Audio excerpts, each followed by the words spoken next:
Hey everybody, welcome back. We have a ton to go over. We should talk about how we held right here and held the 12 SMA. As everybody knows, I use a 12, a 22, and a 55. You should use what you're comfortable with. We can see how we flipped right back here on the RSI. And I think that's a very important note for us to pay attention to. We'll get to that in a minute. But I said by the end of the year we were going to hit highs. And then when we were here, I said I don't think we have a chance. And it looks like I was wrong, and it looks like I was right. Shocker, welcome to the world of trading. So now what we have to do is say, okay, what are we looking for? What's going to happen next? Really what we're seeing is that entire macro trade that we've been talking about all this time.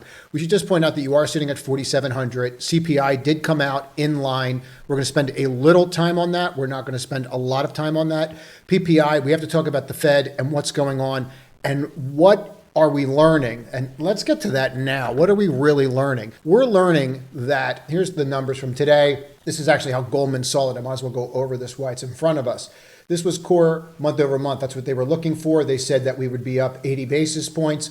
If we came out and we had a decent number, we came in line and we went up anyway. They said we'd be up 50 basis points plus or minus. We were up 40 basis points. They were off. So they actually said that they expected the number to come in light, and it didn't. And this is what I'm talking about. You can plan all you want, but at the end of the day, you just don't know what's going to happen. So this is the yield on the 10-year. And what you can see is the 12, 22, and the 55 is pointing down. Again, they say don't chart yield. If it moves, I will chart it. So you can see how we're dropping here. And this is pretty important, so we're going to spend a little bit of time on it. Now, for those that are newer, this is how I view everything. It probably makes sense to talk about this very briefly for what we're about to go over. Macro, fundamental, and technical. I look at the world as a stool, the trading world that is, and we can make this bigger or smaller. But what I want to focus on is the macro. Why? When you sit on this stool, and this is how we trade, you're leaning on one of these three legs. If you think that all you need to be successful is technicals, it's not going to work that way. It's going to work for a period of time, and then you're not going to understand why you just got flim-flammed. Sometimes you can be fundamentals. Those fundamentals are driven by macro. At any given time, you're leaning on one of these legs more than you're leaning on another. Right now, we are leaning on the macro leg, and that is pretty clear that that's exactly where our attention should be. Now, this would be a good time to just segue so you can follow along. Here's core inflation, and this is CPI, and this was supposed to come in at right in line here. Well, they were looking for this to come in exactly where it came in last time. Instead, you came in line, and then you're right in line again. And then we're not in line here. We're up a little bit. And then the magic of government math, for some reason, the month over month went up, but the year over year went down. So wrap your noodle around that. But these are the numbers that came out, and they were generally in line. So you would expect things to stay in line. But what happened here is the macro, that data, people will go through that data line by line. They will go through it. We're not going to do it tonight for time's sake. And then they will overlay that macro and say, okay, there's going to be a shift, and that shift might lean fundamentally or technically. But how can you see how they're going to shift? Now, you can look at the daily chart and say, well, we're break even on the daily chart on the day. We actually sold off on bonds, but that's not telling you the full story. And this is when your knowledge of technical analysis can come into play. Now, one of the things that we do when we do the pre-market live at 8:30, we'll watch this data, and everybody knows that we will mark off that 8:30 level if you've been with us for some time, because this is where you can see where the algorithms are. We're going to do this on the indexes in a minute, but I just want to point something out. It works on the 10-year, it works on the dollar. You want to see where the players are. But what you'll note is there'll be a couple decent moves here where you'll see a shift. And for our sake, what I'm going to do is just click on the line so it colors it in, and you can see where they are. Now, it's going to be pretty glaring to me where they are, and you're going to see one right in here around that 11:30 level, and then you're going to see one right here at 1 o'clock. Well, you had a bond auction here and you had a bond auction here. So this was the short-term bond auction, and it was for 42-day paper, and it didn't go very well. And then based upon that, it looked like it was going okay. And then as they dug into it, they were not happy.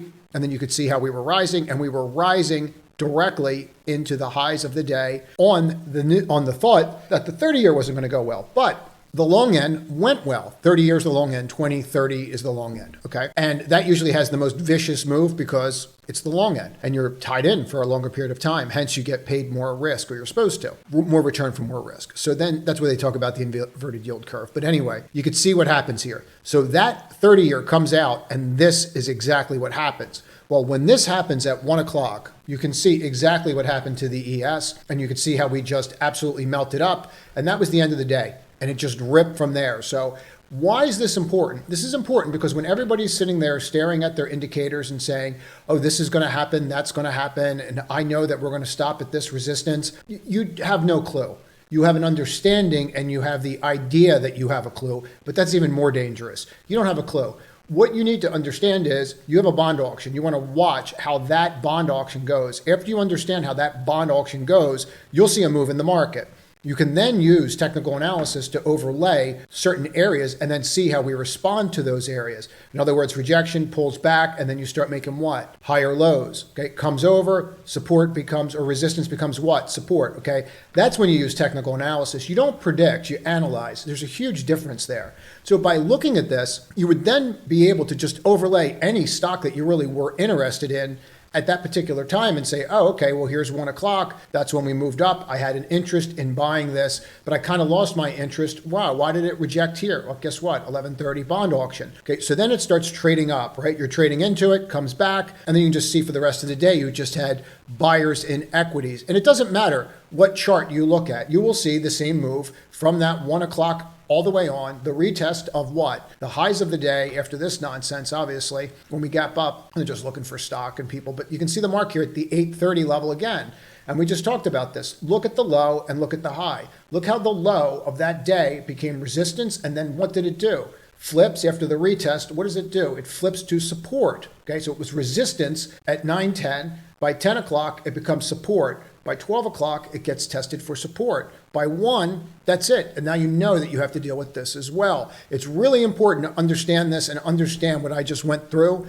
There's an edge to this. You'll see the same edge tomorrow. If you watch PPI at 8:30, you'll get one of these, right, where they just want to test the waters. The algos are just trying to see where everybody is. And then on top of that, you're going to get it again at 2, and then you're going to get another one at 2:30 when Powell speaks. When you get these, you mark them off. And then you can pay attention and you can see how things go. I would strongly suggest that you do this with the 10-year, and really with the way TradingView works, you're just better off changing it to line form. And I would do it with the dollar too. And the dollar is a concern of mine, but I'll get into it on Saturday. It's a concern because it needs to really adjust itself, and it's not doing that. But as I stated yesterday, and one of the core concepts that we're going to really have to grab here, let's drop this down and get to it. One of the core concepts that we're really going to have to get to is that the leaders of this year and the years previous are not going to be the new leaders. It's always something new. It's always that way. So one of the things that we know, we're aware of this, right? And one of the things that we were talking about today was AVGO. Now, when you have these reversals, and we talked about this reversal, when you have these reversals like you have here on AVGO and how you have this reversal on Lulu, you're going to get the day 3 bar. So you have that reversal where the earnings gaps down, and then you make the higher high. They pull the reversal. And there's always day 2 because everyone's hopes and dreams get smashed. Day 3 is important. Day 3 here for Lulu, okay, we've got a dragonfly at the top of the chart. I wouldn't sleep on that, but this is way more powerful. This tells you exactly what's going on. So here you basically have a full bar and then you're breaking out and hitting all-time highs. So this gave us the opportunity to get into a long-term option position today. And for something like this, with this, to me, as cheap as they were, to be able to get in these, up and in these, it was silly to just do stock and not just also do options. So that's what we did today. I think we paid 39. We went out to the end of, hold on one second. We had a lot of trades today, but you can see right here, 944, where we bought AVGO. These are little alert cues, and you can see right here, AVGO calls I bought, and then all of a sudden I paid $38.50 for them, and then I saw something in the chart, and as soon as I saw it, I just doubled the position like immediately. And we had other trades going on. We had NVIDIA. We had a really good day today. I mean, there's losses. I actually want to show you one of the losses because it's important to understand that just because you get stopped out doesn't mean you're wrong, and I want to show you that. But I think this is really important, like when you start going through this, and what's really pertinent about this is when you see something like this and you see this kind of movement, here, let me show you. And I appreciate not having to edit. You have no idea how much time and how much more that I can get information out and education out by not doing that. You'll see this on a 5-minute chart, right? You'll see right in here, 9:30 up. They give you the wick, and there's just, I want to show you this move on Oracle too. There's a lot of teaching lessons today, like a lot. I think people got sick of me in the room today with all the teaching, but we had a really good trading day. But you see how you popped out over this? and then it looks like you're going to reject. So they give you the shooting star, and look what they do. What's that next bar do? It completely encompasses that shooting star. If you have something like this that breaks out, you have a shooting star, and the next bar completely encompasses it, all they're doing is looking for stock. That's all they're doing. So as soon as they did this and I saw that and we didn't break, that's when we started. That was our cue to start, okay, let's get involved. And that's what we did. We got involved with stock. We got involved with options. I think the options closed at 54. So I'm not looking for the day trade on those options. I would have said day trade on those options. Candidly, it says it. It's pretty blatant what I'm doing here. But you come out with new leaders, guys, and that's what you need to be aware of. There's always new leaders. Too many teaching lessons. We're going to go through 3 of them in this. The more I'm looking at it. So with AMD, let's walk through this. I saw something today, and if you want me to get into what I'm about to explain in greater detail, please comment below. I have it actually live, and I have no problem showing the actual live trade. I record all my trades that I do in the first hour and a half. I don't delete anything, so people can always go back and rewatch them. I think it's better to do it that way instead of me just saying, look what I did, look how smart I am. This way you can see what's going on. But see how we ran up, and then you get this massive flim-flam, right? And you get that break down. And so it's like, oh, we're not going to go. We're not going to go. So where I did here, and this is what got me about this, is I break up over, right? You already know that I'm above the 9. You already know I have volume. You already know I made the higher high. You don't need to see VWAP. You already know you're above it. I mean, you're looking for less, not more, right? So you have a little doji here, and then you flip the doji. Okay, here's your test, your retest, and then you go. Now, as soon as you start doing this and you start playing with this level, you have my interest, and I'm just watching. And then I get involved. Now, the problem with this is it's a really poor entry. Like it's not good. Like I've had good entries, and they don't look like this. Why? Because I'm basically buying where retail buys. I'm buying when it's breaking out like everybody else. So I have to keep a super tight stop on it. And again, I have this live, and if you're interested, I'll show you how I did this. But what I need to do is I need to understand that my entry, for lack of a better term, sucks. So what I need to do is I need to scale out sooner than later. I have to optimize the trade. And the way to do that is to get positive slippage as fast as you can. So that becomes the stop maybe here, but really I was saying, I'm so out of pocket here. And so then as it's trading up, immediately we're pulling money out. We're just pulling chunks out on every single pop, right? And I just keep doing it and doing it and doing it. And then by the time we were up here, and you saw it in the other clip, but I'll run through the whole trade tomorrow if you guys really want to see it. Just comment below. But by the time I was done, I was pulling stock out at $4. So I did really well with the trade, but this was the leader on the day. Okay, so I'm expecting this to continue to lead. So when 1 o'clock hits and we get near VWAP, and it looks to me like, okay, that bond news is good. This has been the leader on the day. We got near VWAP. They give me the little hammer. You're flipping a couple other little levels here. Okay, let's get involved. I get involved. I'm going to use VWAP as a stop. If I break VWAP, up, over, closes under VWAP, I get stopped out, right? That's not really where I want it to be or how I saw things shaping up for me. So now I can see my level, and it's not really where I want to be, right? It's down here, and then you're feeling good about yourself, but not really. So what you do is you want to see it pop over that level. So I'm getting in here, I get stopped out. And then what I'm doing is I'm watching VWAP, and I'm watching the test, and then I'm watching the lower low, and I watch the undercut. Now, once you start to see this, you can see that you're setting up. Once you see that setup, you can see it right here, 214, AMD, I'm back in, no more than $1 stop. So when you start to see that, what I'm doing is I'm using the higher high, and I'm basically saying, okay, you get back over, you give me a higher high, and I'm going to put this trade back on because we haven't had, that higher high. And once we get it, we put that back on, and the trade does well to the end of the day. You can just pull it out when you want to. But why are we doing this? We're doing this because, one, I'm under the impression that this was going to be the leader, not NVIDIA, which actually was the one that actually pushed, if you take a look at it, into the end of the day, which wasn't leading all day. But look when it got its act together, right around that 1 o'clock level. It's a Christmas miracle, right? It's almost like there was a bond auction then. So what you're going to see is that what I'm assuming is going to happen, and that this is going to continue to be the leader of the day, was exactly what did not happen, right? They moved to NVIDIA. That's fine. It happens. And you can see that if you look at the relative strength. The relative strength indicators that we use, we're not going to do that right now for time's sake. But what we're looking for is we're watching this play out. And then as it plays out, we just put the trade back on. So anything, we had a great day on the trade here, but what was lost here, you just put it back on here. See, this is where people lose it. They don't understand that just get stopped out. It's not a big deal. You can always put the trade back on. And then people say, well, I don't have, my account's not big enough to do that because I only get so many trades. So what? Another stop anyway. The stock market's not going anywhere. Point being here is you always can find another entry. This entry worked, and anything that was lost there, plus this and then some, it worked. Plus the initial move. This is a really important concept. You might want to get that, and you might want to watch that again. But there was a lot of lessons today, and candidly, if I don't go over them now, I'm going to forget them because there'll just be more trading tomorrow. I did not think this was $15 down. I did not think Oracle deserved to be down $15.